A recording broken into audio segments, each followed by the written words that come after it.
സന്നിധിയിൽ ഞാനിന്നു കുമ്പിടുന്നു. എൻ ക്രിയയാലല്ല നിന്റെയാൽ മാത്രം ഞാനിന്നു കുമ്പിടുന്നു. എൻ ക്രിയയാലല്ല നിന്റെയാൽ മാത്രം ഞാനിന്നു കുമ്പിടുന്നു.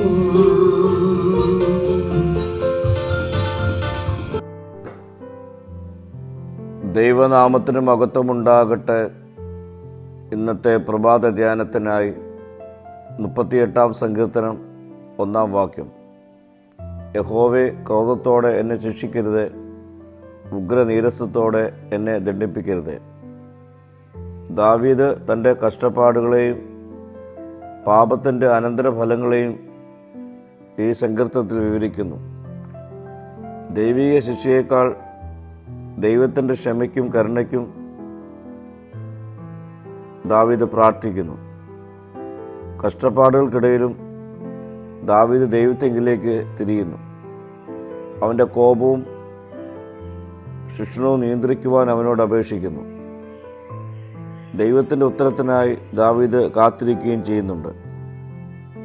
പാപബോധം ദൈവത്തിൽ നിന്നുള്ള ആത്മീയ ബോധമാണ്. അത് പൂർണ്ണ നാശത്തിനല്ല, മാറാനുള്ള അവസരം നൽകുന്നതാണ്. യഥാർത്ഥ പശ്ചാത്താപം വ്യാകുലതയിലല്ല, അത് മാറ്റങ്ങളിൽ നമ്മെ എത്തിക്കുന്നു. ദൈവത്തിൻ്റെ കൃപ നമ്മെ പുതിയ ഹൃദയത്തിലേക്കും ജീവിതത്തിലേക്കും നയിക്കും. പ്രിയ സ്നേഹിതരെ, ദൈവിക ശാസന നമ്മെ നശിപ്പിക്കുവാനുള്ളതല്ല, നമ്മെ തിരുത്തുവാനുള്ളതാണ് എന്ന് തിരിച്ചറിഞ്ഞ് ജീവിതത്തെ ക്രമീകരിച്ച് ഈ നാളുകൾ നമുക്ക് മുന്നേറാം. ശാസനയും വേദനയുള്ളതുപോലെ തോന്നാം, എന്നാൽ അതിനാൽ പരിശീലിപ്പിക്കപ്പെടുന്നവർക്ക് നീതിയുടെ സമാധാന ഫലം ലഭ്യമാകുന്നു.